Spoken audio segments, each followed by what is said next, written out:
Olá, seja muito bem-vindo a mais uma edição do programa Por Dentro da Pós.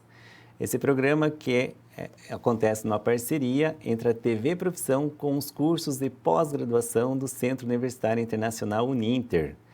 Eu sou Emerson Michaliski e durante os próximos 45 minutos estaremos juntos falando de uma temática super interessante, especialmente para você que acompanha a nossa programação. Vamos falar sobre a comunicação no contexto esportivo. E para esse bate-papo nós temos aqui uma convidada muito especial também, a Kátia Magalhães, ela que é psicóloga do Futebol Clube do Porto. Tudo bem, Kátia? Seja bem-vinda. Obrigada, Emerson. Obrigada pelo convite. Nós que agradecemos aí por você ter aceito o nosso convite. Vocês já podem perceber que a Kátia Magalhães, ela tem um sotaque um pouquinho diferente do nosso, apesar dela falar português, mas ela fala português de Portugal. E também, né, Kátia, você nos falou inicialmente aí que está com um pouquinho de dor de garganta, então nós vamos ser um pouco mais flexível contigo, apesar de, claro, a gente querer e vamos te ouvir muito, principalmente devido ao seu conhecimento, experiência que você tem, especialmente com a psicologia esportiva, em especial no futebol, mas devido a essa questão técnica, né, Kátia, da sua garganta, nós vamos te dar um descontinho durante o programa de hoje. Mas para iniciarmos... Obrigada, Emerson. Para iniciarmos o nosso bate-papo, Kátia, eu gostaria que você se apresentasse, né, falasse um pouquinho, claro, da sua formação acadêmica, da sua trajetória profissional, desde quando que você iniciou esse seu trabalho como psicóloga esportiva, em especial no Futebol Clube do Porto. Então, eu sou psicóloga, sou mestrada em Psicologia Clínica da Saúde. Comecei no Futebol Clube do Porto em 2011, ou seja, com o meu estágio académico. Em Portugal nós temos no mestrado que fazer um estágio profissional. Fui para o futebol e pronto, a paixão ficou aqui e fiquei até agora, por isso já vão uns anos. Já fiz um bocadinho de tudo na psicologia no Futebol Clube do Porto. Trabalhei desde o sub-19, que é um escalão semi-profissional em que temos jogadores com contratos profissionais. Temos a Youth League, que é a Champions League para menores de 20 anos na Europa. Por isso foi extremamente desafiante. Participei também num projeto muito carinhoso que eu gosto muito, que é a intervenção com guarda-redes, com a posição de guarda-redes, que acho que é uma posição um bocadinho diferente no futebol. E desde 2018 que abarquei a coordenação da Dragon Force a nível da psicologia, no qual temos 23 escolas espalhadas a nível nacional, por isso cerca de 5.000 crianças para chegarmos a todos os pais e a todas as crianças com a psicologia, por isso é bastante desafiante. Claro que depois, ao longo deste tempo, fui fazendo algumas formações e tentando especializando-me noutras áreas, não só na parte do desporto, da psicologia do desporto, porque acho que é preciso um bocadinho mais, porque se nós só percebermos de uma coisa, fica curto.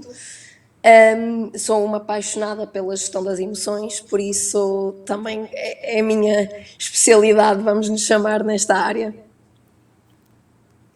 Não sei se consegui responder a todas as dúvidas, Emerson. Sim, nós vamos conversando, né, Kátia, durante aí o nosso programa, temos um bom tempo aí para falar justamente dessa sua experiência, que é muito interessante para nós, dentro da academia e as pessoas que, em especial, aí, que trabalham no esporte ou até mesmo gostam do esporte, né, o esporte, em especial o futebol. Ele é uma modalidade assim que envolve diferentes profissionais em diferentes áreas. Inicialmente a gente tem uma visão mais geral de que o futebol ele é formado, né, de atletas, de treinador, preparador físico, mas existe um universo muito grande de profissionais que também atuam diretamente no futebol, como é o exemplo aí da Kátia Magalhães, que é psicóloga e trabalhou durante muitos anos em especial com o futebol. Bom, Kátia, nós vamos aí conversando, é claro, sobre a sua experiência, mas antes eu gostaria aí de deixar um recado, né, para quem está acompanhando o nosso programa ao vivo aí pelas plataformas, pelas mídias digitais. Você pode interagir conosco, pode me enviar sua pergunta aí que no decorrer do programa nós vamos tentando respondê-las também. E inicialmente, então, nós vamos falar aí sobre essa comunicação no contexto esportivo, né? A Kátia, ela preparou até uma apresentação, então ela vai trazer algumas informações sobre essa temática, né? O que é comunicação, em especial dentro desse universo esportivo. Então, durante a sua apresentação, ela vai falando um pouquinho, depois nós vamos interagindo com algumas perguntas. E se você também quiser participar, claro, fique à vontade para participar por meio das nossas plataformas digitais. Kátia, então vamos lá iniciar, né, falar sobre o que é comunicação, especialmente a comunicação nesse contexto esportivo. Como se fala em Portugal, comunicação no contexto desportivo. E você que está acompanhando pode se familiarizando com alguns termos, né? Guarda-redes, por exemplo, em Portugal, para nós é goleiro. Goleiro. Né? Goleiro, exatamente. Bocadinho é um pouquinho, um tempinho. Então, alguns termos um pouco diferentes, mas que a gente consegue compreender perfeitamente durante a apresentação. Vamos então lá, Exato, Kátia. Emerson. Já começamos aqui com o tema da comunicação, com esta parte.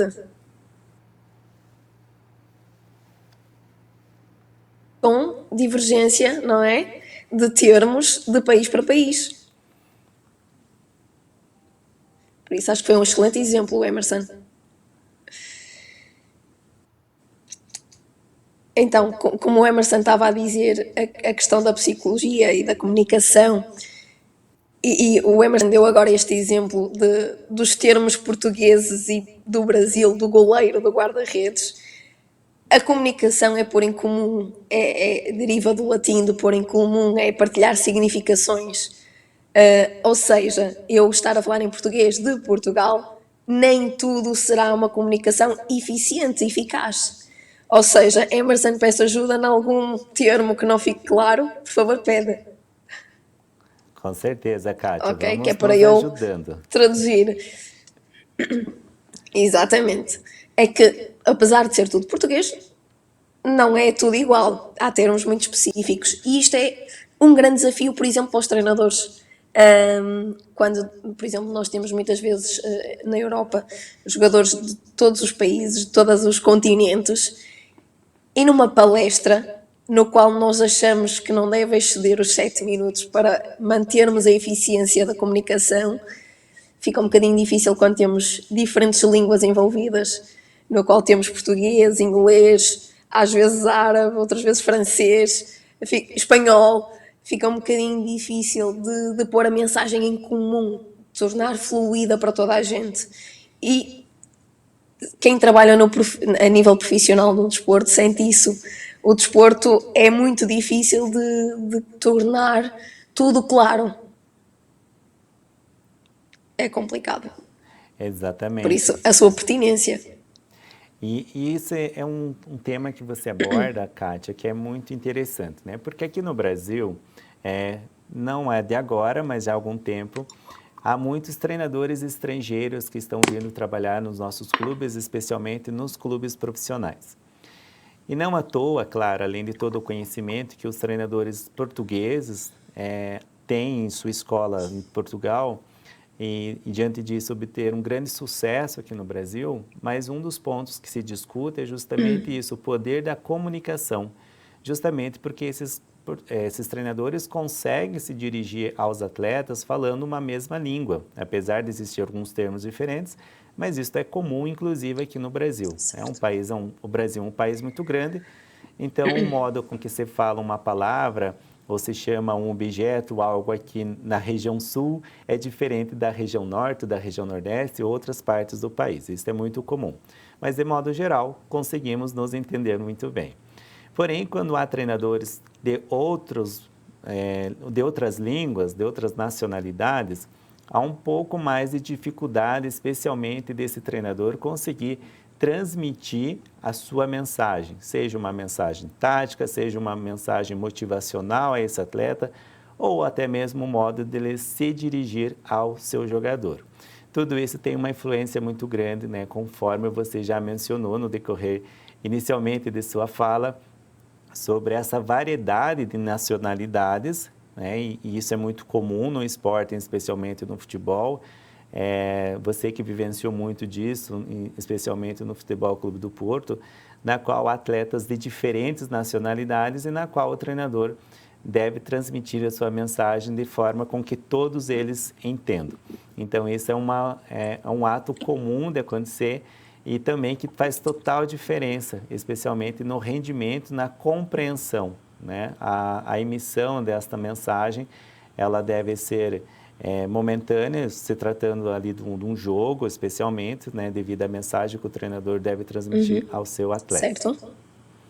Então, diante disso, até gostaria Sim, que e depois... você... Perdão, Kátia, pode Sim. falar.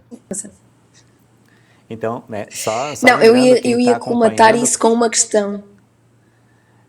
Kátia, perdão, é só para passar às Sim. pessoas que você está dentro de uma conexão, estamos ao vivo, então devido a um certo delay, há momentos com que demora um pouquinho mais até a Kátia falar ou até mesmo chegar a minha pergunta até ela. Mas, Kátia, por favor, fique à vontade. Sim, desculpa, Emerson, realmente isto da tecnologia é tudo muito bonito, mas perdemos aqui um bocadinho de fluidez muitas vezes.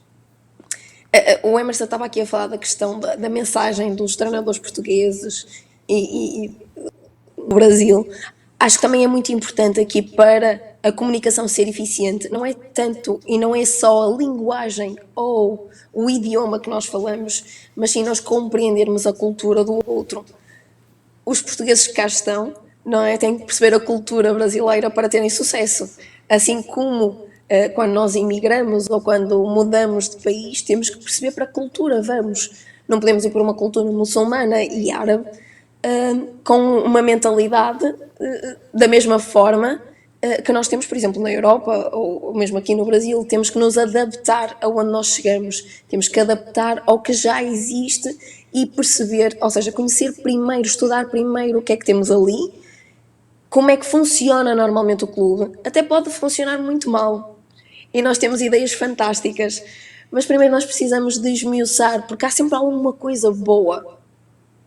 Temos que perceber a identidade primeiro do que existe, perceber a cultura, para depois sim começarmos a criar essas mensagens, porque senão, sem criarmos esses pontos comuns entre o que existe e entre as ideias que nós vamos levar, fica muito difícil de criarmos um trabalho eficiente e eficaz. Legal, Kátia. Enquanto a Kátia comentava, né, falava justamente isso, até acompanhei aqui nas redes sociais, né, lembrando a todos que nós estamos ao vivo e você pode interagir conosco. Entre eles já temos ali a participação do Wagner Pereira, que manda um salve para nós que estamos aqui durante essa programação. Kátia, você fala ali justamente sobre essa questão do sucesso da comunicação, né? Claro que ela depende, para além do conteúdo transmitido, da habilidade do emissor em conseguir uma relação emocional com o receptor, né? Isso aí é uma das grandes questões. Enquanto você ia falando aqui, eu já fui fazendo algumas anotações. Diante disso, especialmente pensando na função do psicólogo esportivo e aquele que trabalha e intervém especialmente na área do esporte, diz apenas a comunicação do treinador com o atleta ou dessa relação do atleta-treinador. Eu gostaria que você comentasse um pouco mais sobre esse sucesso que há na comunicação, especialmente entre treinador e atleta. E até você mencionou que essa comunicação ela não é somente verbal, né? Mas há outras formas também de haver essa comunicação no ambiente esportivo. Sim, Emerson, aqui é uma questão muito importante, que é a comunicação existe primeiro connosco próprios. Nós temos diálogo interno. Então, a partir daí, é tudo enviesado. Ou seja, com o Emerson me está a dizer, ou aquilo que eu estou a dizer ao Emerson, vai ser interpretado de uma forma pelo Emerson e pelos colegas que estão a assistir pelas redes digitais vão ser interpretadas de outra forma. Não tem a ver com o conteúdo muitas das vezes, mas tem a ver com significação, com importância que damos, com conexão emocional muitas vezes que traçamos com a pessoa. Por exemplo, as pessoas que não forem muito com a minha cara e acharem que vem esta tuga aqui falar, se calhar não vão sentir empatia e não vão conseguir interpretar de forma positiva algumas coisas que eu vou dizer. E aquelas pessoas que me interpretarem como não, espera, deixa-me ouvir, se calhar vou interpretar de outra forma. Temos logo aqui uma barreira para todos os treinadores, para todos os líderes, seja treinadores, sejam gestores de empresas, seja o líder de equipa de trabalho, em qualquer área, que é a nossa equipa nunca vai interpretar da mesma forma ou exatamente aquilo que nós estamos a querer passar. Vai sim receber uma interpretação daquilo que ouviu. Ou seja, eu estou a debitar aqui palavras e o Emerson, de acordo com, por exemplo, a visualização das aulas da pós-graduação, criar uma interpretação diferente de outra pessoa. E também de acordo com os nossos valores, por exemplo, ok? Os nossos valores e as nossas experiências também contam muito. E isto torna o desporto extremamente rico e desafiante. E aqui que o psicólogo pode ajudar um bocadinho, que é, se o nosso trabalho é avaliar comportamentalmente os atletas, se nós conseguirmos estudar estes atletas e conseguirmos passar, por exemplo, ao treinador que tipo e que estilo é que estes atletas têm, nós conseguimos melhorar essa eficiência, conseguimos melhorar a comunicação que chega à pessoa, conseguimos que a mensagem consiga ser passada. Porque muitas das vezes numa palestra nem toda a gente percebeu a intenção do treinador. Não querendo desmotivar, mas eu acredito que 40% percebe exatamente aquilo que o treinador pediu. Principalmente, e se falarmos de uma pré-época, esta percentagem diminui drasticamente. Por isso nós temos que adaptar-nos, temos que estudar muito bem quem está à nossa volta. O psicólogo é treinado para isso, ok? Para estudar indivíduos, para estudar comportamentos, para estudar processos mentais. Já estou aqui a dar uma deixa para os psicólogos desportivos no Brasil terem mais emprego. E esta parte é muito importante, que pode solidificar o trabalho do treinador, que pode solidificar o trabalho da equipa. Porque há aqui a comunicação do eu comigo, o intrapessoal, e depois temos a comunicação interpessoal com os outros. Quer seja com o treinador, com o resto do staff técnico, quer seja com o departamento médico, nós em Portugal utilizamos o team manager, ou seja, o diretor da equipa, com o presidente, com toda a estrutura que está envolvida, com o nutricionista, com o médico, o fisioterapeuta, toda a gente que está envolvida, e também atleta a atleta, porque o treinador pode passar a mensagem, mas se os atletas têm, por exemplo, uma clivagem, têm um conflito, têm qualquer tipo de má interpretação um com o outro, ou alguma história passada, por exemplo, quando eram de equipas rivais que tiveram uma situação agressiva, por exemplo, é necessário trabalhar essas questões. Não precisamos de ser todos amigos, precisamos sim de trabalhar em conjunto. E é o trabalho do psicólogo, nesta parte, claro. Muito legal, Kátia. E durante a sua fala, né, me chamou a atenção porque, assim, talvez muitas pessoas que estão acompanhando o nosso programa ainda não sabem, mas agora irão saber justamente porque a Uninter ela tem uma parceria com o Futebol Clube do Porto, na qual oferece um curso de pós-graduação em gestão executiva no futebol, na qual a Kátia Magalhães, que é a nossa convidada de hoje, é uma das docentes do curso. Então, eu já tive o prazer e a oportunidade em acompanhar algumas videoaulas na qual ela ministrou como docente da disciplina. E durante o momento que eu estava assistindo, me chamou muito a atenção, dentro de uma fala sua, Kátia, que você menciona assim que dentro da comunicação, o emissor de uma mensagem transmite a mensagem, no caso, você enquanto docente do curso, ou pensando no contexto esportivo, um treinador para seus atletas, e o emissor é aquele que recebe, né? Seja um aluno da pós-graduação, de uma graduação, seja um atleta diante daquilo que o seu treinador ou o seu professor está passando naquele momento.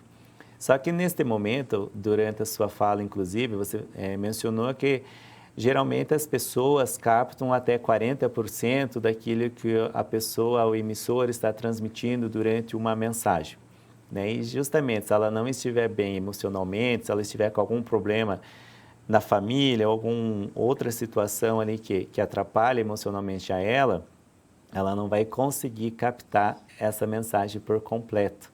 Então, o sucesso dessa comunicação, é claro, depende muito também, exclusivamente do emissor, mas claro que de quem está recepcionando esta mensagem, conforme ele está captando aquilo durante o momento, é muito importante para que ele tenha melhor compreensão daquilo que se está transmitindo, não é mesmo? Certíssimo, Emerson.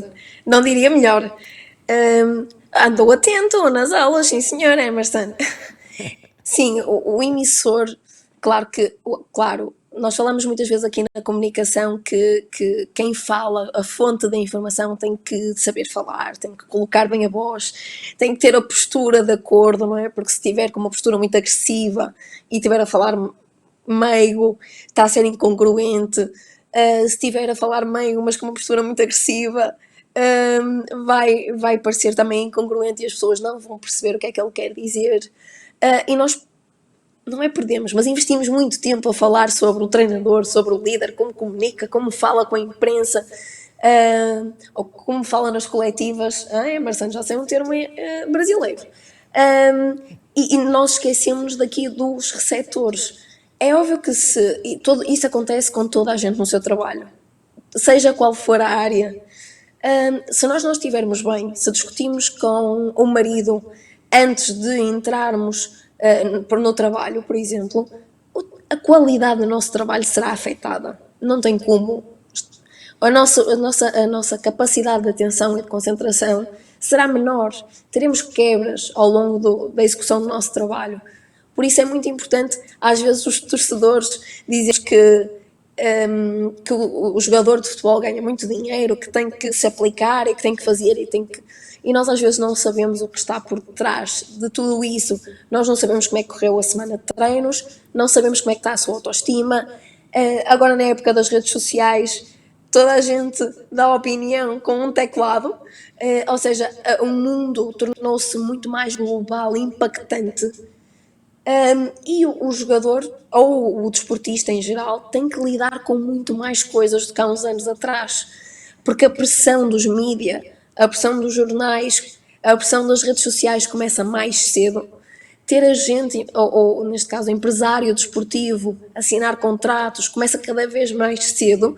Antes, por exemplo, no início da minha carreira, com 17, 18, 19 anos é que isso começava a surgir. Agora em Portugal, por exemplo, temos crianças de 13, 14 anos que já têm empresário e representante na carreira deles e são tão novinhos, não é? São umas crianças ainda.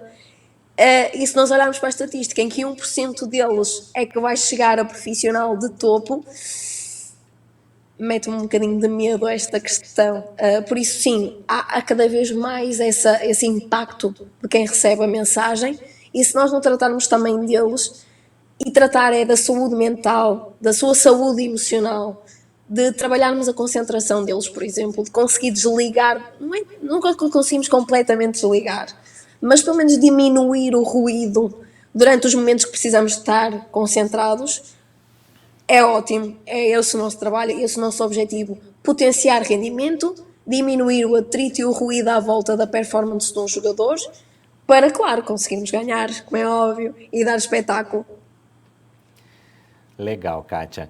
Olha só, o nosso bate-papo está muito bom, mas assim como o jogo de futebol, nós temos um intervalo aí no meio dos dois tempos. Okay. Então, nós vamos fazer um intervalozinho de 5 minutinhos e já a gente retorna aí para conversar mais com a nossa convidada, a psicóloga Kátia Magalhães. Espera só um bocadinho só.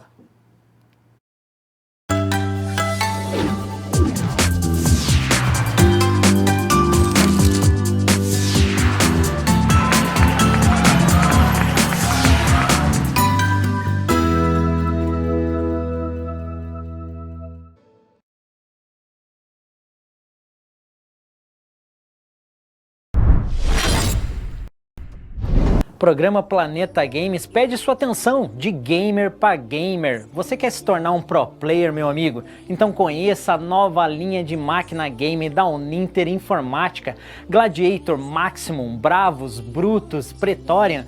PC game com processador Intel da 10ª geração, uma linha game profissional onde sua FPS é totalmente estável, mantendo assim a qualidade gráfica sempre em alta. As máquinas são produzidas na fábrica da Uninter Informática em Curitiba, que é certificada pela Intel e pelo time profissional Red Canides Calunga, campeões sul-americanos jogando com as máquinas da Giga Pro. Aproveite e confira também os preços de lançamento dos monitores Game Gigabyte, em breve no nosso site aí na sua tela. E esse foi o nosso Giro de Notícias. Voltamos em instantes. Voltamos em instantes. Graduação à distância é na Uninter, nota máxima no MEC. Ilha, olha o que chegou pra você. A câmera tá pronta. E agora, professor? Agora é só gravar. E o tempo permanece bom durante todo o dia. É com você, Amanda. Obrigada, Carol. Uninter, ao seu lado para transformar a sua história.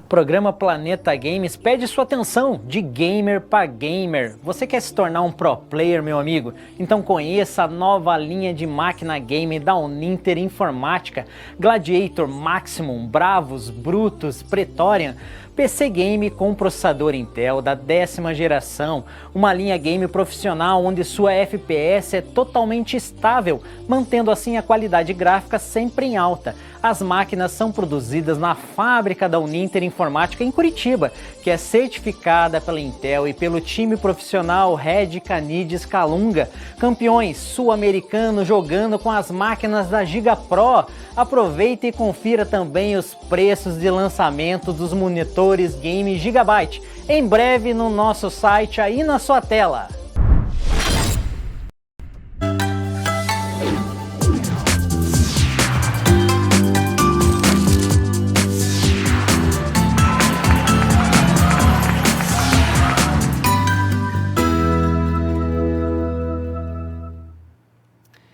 Voltamos para o segundo tempo aí de mais uma edição do Por Dentro da Pós. Hoje nós estamos com a convidada Kátia Magalhães, psicóloga esportiva, que está conversando conosco sobre a temática da comunicação no contexto esportivo. Kátia, durante aí esse primeiro tempo, né, e até você verificou que eu também estou me familiarizando com alguns termos do português de Portugal, é só um bocadinho, e realmente foi só um bocadinho o nosso intervalo. E você falava aí sobre essa questão justamente, sobre algumas questões que estão envolvendo especialmente os atletas cada vez mais jovens, com encaminhamentos, direcionamentos e até mesmo de forma mais amarrada, podemos dizer assim, justamente devido aos contratos esportivos que há por trás desses atletas. E quem está no contexto esportivo sabe que o atleta ele necessita, não sei se o termo correto seja este, mas amadurecer muito cedo, porque as responsabilidades são grandes. Ele deixa de viver muita coisa, inclusive atualmente nós temos um exemplo aqui no Brasil que não é de um atleta jovem, muito pelo contrário, um atleta já em final de carreira, que é o atacante Fred do Fluminense, né, que já está se despedindo dos gramados, fez uma carreira muito bonita, atleta inclusive da seleção brasileira, passou por grandes clubes aqui do Brasil, quebrou vários recordes de gols em diferentes competições. E chegou um momento que ele quer se aposentar dos gramados. Ele não quer mais continuar esta vida ali de jogador, na qual, segundo ele não tem a oportunidade de passear no final de semana com os filhos, passear num parque, ir numa reunião de pais na escola. E, segundo ele quer vivenciar isto também, né? Porque justamente o esporte ele acaba fazendo com que essa pessoa tenha que trabalhar justamente para o esporte, viver para o esporte, isto é, durante a semana, final de semana, em diferentes competições. E isso já acontece em crianças e adolescentes, desde uma idade muito cedo, não é mesmo, Kátia? Que além da escola, eles devem ter toda Sim. esta questão de treinamento e também competições. Certo, Emerson. Eu acho que, como é óbvio, no profissional nota-se mais isso, mas nós todos representamos papéis, ok? Eu sou psicóloga, mas também sou mãe, também sou esposa, ou seja, represento vários papéis, não sou só a psicóloga do Futebol Clube do Porto. E nós gostamos de ter o nosso momento privado em família, com os nossos filhos, tranquilos. E quando estamos a falar aqui de atletas profissionais que têm uma visibilidade enorme, é normal, não é? Eles terem um momento que queiram ser anónimos, que estejam no seu canto e representarem papéis que também têm significado para eles. Isso não quer dizer que eles não gostem do papel de ser jogadores de futebol e de serem famosos e de serem conhecidos, não é? Porque isso traz muitas coisas boas, mas retira a possibilidade de fazer algumas coisas. Por exemplo, nós no nosso trabalho de dia a dia, nós temos um horário de trabalho, não é? No futebol não há horários de trabalho. No início da minha carreira, eu lembro dos meus pais me criticarem porque faltava sempre ao almoço de domingo de família, porque eu tinha jogos. Em Portugal, as camadas jovens jogam ao domingo de manhã ou ao sábado à tarde, por isso eu ao domingo de manhã tinha sempre o jogo. E faltava sempre ao almoço de família, porque normalmente eram longe, ou então ainda demorava a chegar a casa.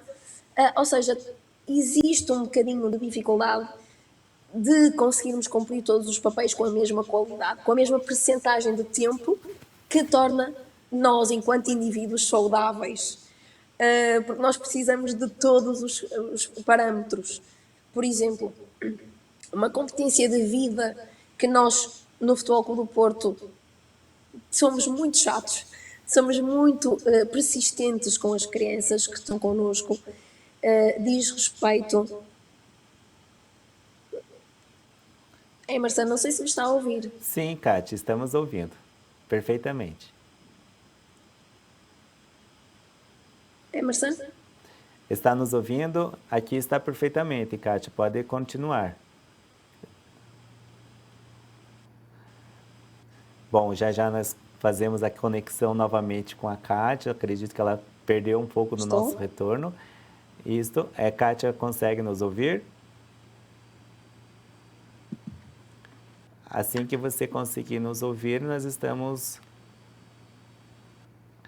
Já nós fazemos a conexão novamente com ela, né? Então, justamente isso que a Kátia estava mencionando durante a sua fala, essa questão da visibilidade de um atleta profissional, né? Claro que nós, enquanto pessoas até então, que não somos famosas, mas nós temos a nossa rotina e claro que dentro de nossas atividades, nossas demandas, devemos fazer aquilo da melhor maneira possível, com a melhor qualidade e entregar, seja um trabalho acadêmico, seja um trabalho de uma forma muito positiva, de uma forma bem feita.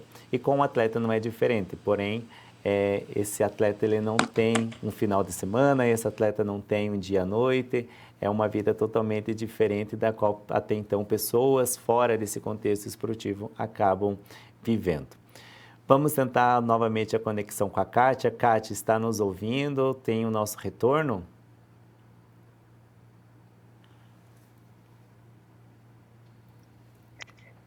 Emerson, estou de volta. Certo. Pode continuar, Kátia. Pronto, e como eu estava a dizer, nós precisamos de ter todos estes papéis para sermos saudáveis. É crucial na nossa vida. E depois temos aqui outra questão, que é, e nós no Futebol Clube do Porto, tal como eu estava a dizer, somos chatos, que é a questão da escola. Eles têm que cumprir a escolaridade obrigatória, que é o 12º ano em Portugal. Com mais ou menos dificuldade, toda a gente tem dificuldades, como é óbvio, mas nós esforçamos-nos para os ajudar. Temos o departamento pedagógico, que os ajuda a trabalhar essas questões, que temos protocolos com escolas para adaptar os horários aos horários do treino, ou seja, nós temos uma capacidade de gerir estas questões, porque nós somos obstinados que essas competências de vida que nós podemos ganhar no desporto, que nós podemos ganhar na escola, podem ser transversais à nossa vida. Acontece muitas vezes, encontrei na semana passada, por exemplo, um atleta no meu primeiro ano de trabalho, que agora é treinador e é um apaixonado, ou seja, não foi jogador profissional, desistiu da carreira de ser jogador profissional, porque viu que não ia chegar ao nível que gostaria, que sonhava, mas procurou outro plano. E isso é importante, e se nós não desenvolvermos estas coisas todas, não trabalharmos essas questões, e se não estar presente na comunicação, por exemplo, dos treinadores, vamos perder jovens produtivos para a sociedade. Porque os treinadores numa faixa etária muito jovem são os crianças. Acontece muitas vezes das crianças em consulta dizerem: eu queria cortar o cabelo como o meu mister, mas a minha mãe não me deixa.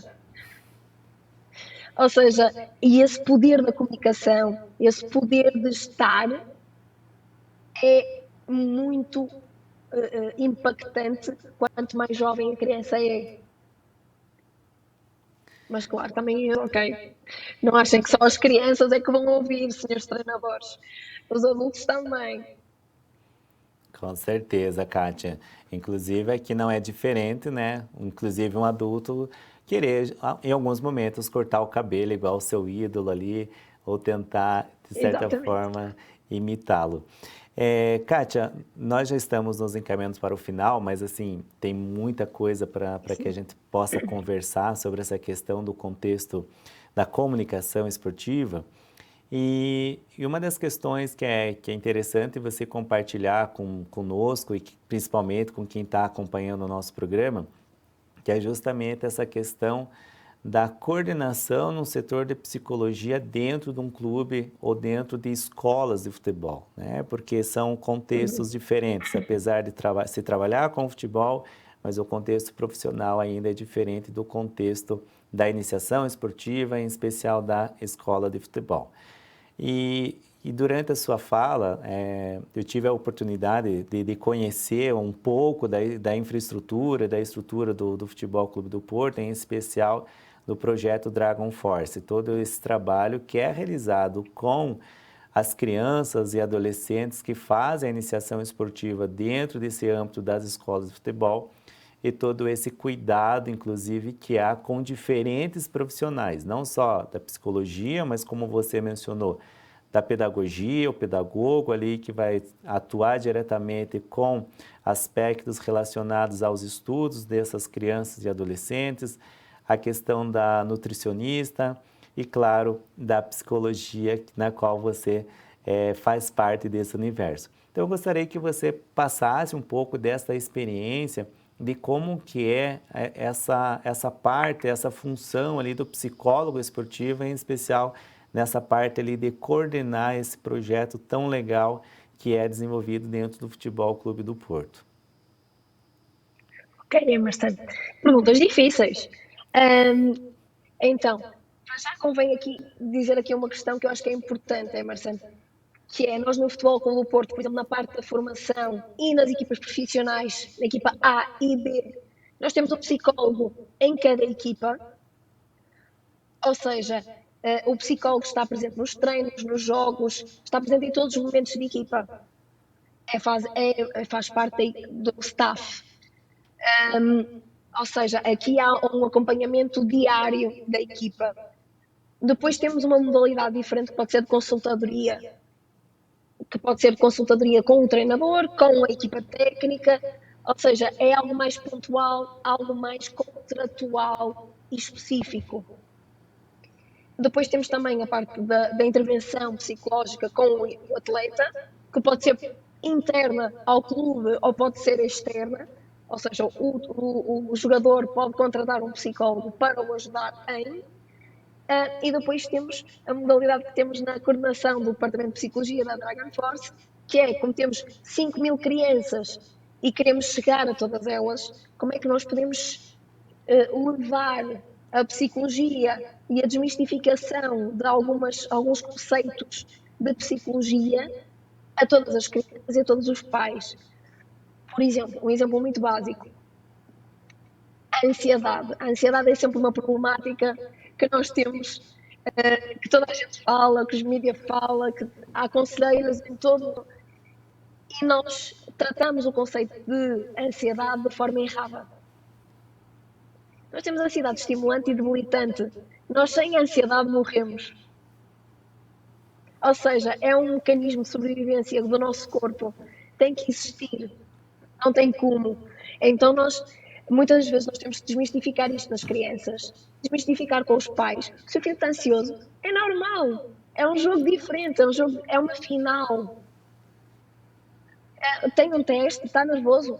Absolutamente nervoso, normal. Então, se não estiver nervoso, se não sentir ansiedade, se não sentir pica, é porque não é importante.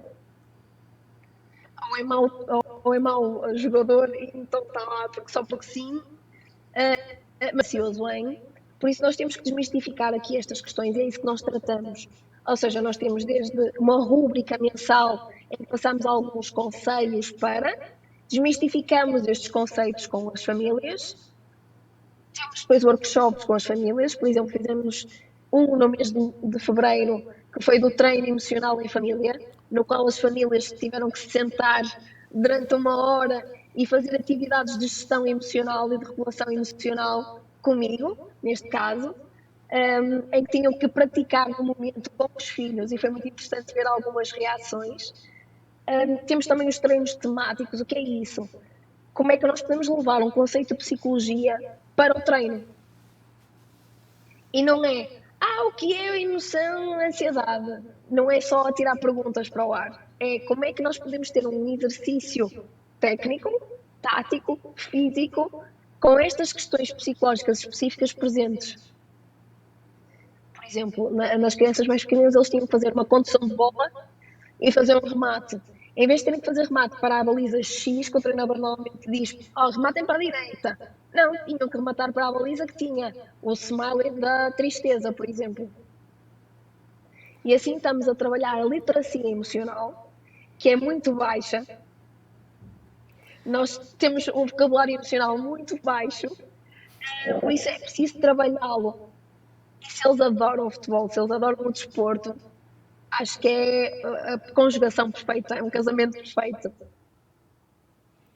Legal, Kátia. Você menciona ali um tema assim, extremamente importante nesse contexto da comunicação, em especial ali justamente que envolve entre a criança, o treinador, em especial com a família. Primeiro, essa questão da ansiedade, isso é muito comum. Eu trabalhei também com futebol durante 6 anos e percebia muito isso, né? A ansiedade dos atletas, em especial ali de crianças e adolescentes, especialmente na véspera de um jogo, ainda mais quando esse jogo tinha um teor assim mais importante, de uma decisão, de competição. Isso era muito comum verificar a ansiedade dentro do ambiente esportivo. E uma outra questão que envolve muito a questão de família, Kátia, até gostaria que você comentasse sobre isso, é justamente esta pressão que muitas vezes acaba ainda acontecendo dos pais sobre os filhos, né? Aquela questão de cobrar o melhor rendimento, de cobrar resultados, inclusive contando um pouco da experiência aqui no Brasil, e isso aconteceu durante o período que eu trabalhei com futebol. Havia pai, por exemplo, que pagava um valor em dinheiro para o filho por cada gol que ele realizasse durante o jogo, né? É claro que isso era escondido, mas no momento que nós descobrimos, acabamos tendo que conversar com este pai, com esta criança, porque acabava que essa criança se tornava muito individualista no momento ali, no decorrer do jogo, e justamente o jogo é um esporte coletivo. Então, assim, há uma pressão muito grande por parte dos pais em função do resultado, às vezes uma cobrança exagerada com que essa criança ou esse adolescente se torne um profissional, e como você já falou no decorrer da sua fala, que apenas uma pequena porcentagem que se tornará um atleta profissional, nem vou falar que é 1%, porque é muito menos isso, não tenho os dados exatos, mas, enfim, dentro do universo que nós temos, são poucos aqueles que conseguem chegar no alto rendimento e ainda em equipes de maior expressão, jogando as principais competições e as principais ligas. Dentro da psicologia esportiva, rapidamente ali, porque a gente já está quase estourando o nosso tempo, o que você poderia falar para nós, especialmente sobre essa questão da pressão dos pais sobre as crianças em prol do rendimento esportivo? Então, Emerson, os pais são os grandes influenciadores, não é? São eles os primeiros a passar valores às crianças, são eles a moldar a mentalidade e o estilo de pensamento da criança. Nós tentamos, enquanto clube, passar aquilo que é mais saudável, ou tentamos influenciar os pais, o seu estilo parental, para promovermos atitudes e comportamentos mais saudáveis e pró o processo e não o resultado, não é? Porque uma criança de 8 anos que recebe 1 euro por cada golo ou 5 euros, 10 reais por cada golo que marca, ele não vai estar focado em melhorar, ele não vai ter focado em ler o jogo, ele não vai estar focado em aprender, ele focado em marcar golos para obter a recompensa. Então, aquilo que nós tentamos é, no início da época, logo na pré-época, principalmente quando eles são pais recentes no clube, é explicar que o que nós queremos é um projeto a longo prazo. Nós queremos que eles cheguem a sub-19 e que depois a profissional. Ou seja, não queremos que eles sejam titulares indiscutíveis em sub-8. E nós temos no Futebol Clube Porto alguns exemplos disso, que agora estão na equipa sénior, que foram jogadores da nossa formação e que não foram titulares na formação, que eram não convocados, que não iam aos torneios internacionais. E foi preciso trabalhar essas questões. Não é fácil. Eu costumo dizer que é mais fácil trabalhar com as crianças do que com os adultos, porque as crianças estão mais moldáveis, estão mais acessíveis. Os adultos são mais rígidos. E como é óbvio, os pais levam a mal. E bem, eu como mãe também me sentiria ofendida em algumas coisas, de uma pessoa externa dizer que eu estou a educar mal o meu filho. Aquilo que nós temos que ir fazendo é desmistificando essas questões, com o resultado, sim, ok, dá-nos numa imediato sensação positiva, mas amanhã não quer dizer que continuo no Porto ou que continuo numa equipa de topo. Pode ser dispensado e pode marcar 50 golos, mas não evoluir ao longo de uma época. Exatamente. Olha só que legal toda essa experiência que você nos traz aí, com certeza nos enriquece muito. E como você mencionou, né, Kátia, acho que um dos momentos mais delicados para um profissional do esporte é justamente você chegar com ele e nesse período ali de que, infelizmente, ele não tenha as aptidões para se tornar um atleta profissional e ter que dispensá-lo, né? Uma vez eu conversei com um coordenador de uma equipe aqui no Brasil, nós chamamos categorias de base, né, que é até o sub-20, e ele falou assim que uma das coisas mais tristes é para um profissional chegar assim e dispensar um atleta. Então, diante disso, eles têm que estar muito bem preparados e muito ciente daquilo que pode acontecer neste momento assim tão decisivo, especialmente ali da sua carreira, que é seguir uma carreira profissional dentro do futebol como um atleta, ou infelizmente não dá certo e ele ter que buscar outras atividades profissionais ou até mesmo permanecer no esporte, mas com outras funções, né? Então é um momento assim bastante decisivo e que com certeza o psicólogo ali ele tem um papel muito fundamental para preparar esse atleta também e justamente nesse momento ali decisivo você vai seguir uma carreira como atleta ou não. E é interessante este exemplo que você trouxe do próprio Futebol Clube do Porto, né? De atleta que não seguiu a carreira profissionalmente, mas se inseriu ali como um treinador e está dentro do futebol, que é um esporte, algo assim que com certeza é uma paixão dele e ele pretende atuar dentro desse universo. Kátia, eu gostaria muito de lhe agradecer, em especial aí por você ter, mesmo com sua garganta, ter atendido o nosso pedido, feito ali essa conversa tão legal, tão interessante, podendo compartilhar tanto conhecimento que você tem, especialmente a sua experiência. Tenho certeza que muitas pessoas gostariam de trabalhar num clube de futebol e você nos traz isso ali de uma forma muito interessante e nós agradecemos muito por este momento. Obrigada, Emerson, eu agradeço. E peço desculpa a quem ouviu esta voz, não é a minha voz. Então, olha só, você que quer ouvir a voz da Kátia Magalhães, não deixe de se inscrever no curso de pós-graduação em Gestão Executiva no Futebol da Uninter. Né? A Kátia Magalhães é uma das docentes do curso. Tenho certeza que a aula dela é maravilhosa, porque eu já assisti e eu recomendo. Pessoal, estamos chegando aí ao final do nosso programa. Muito obrigado a você que acompanhou mais esta edição Por Dentro da Pós. Um grande abraço e até a próxima. Tchau!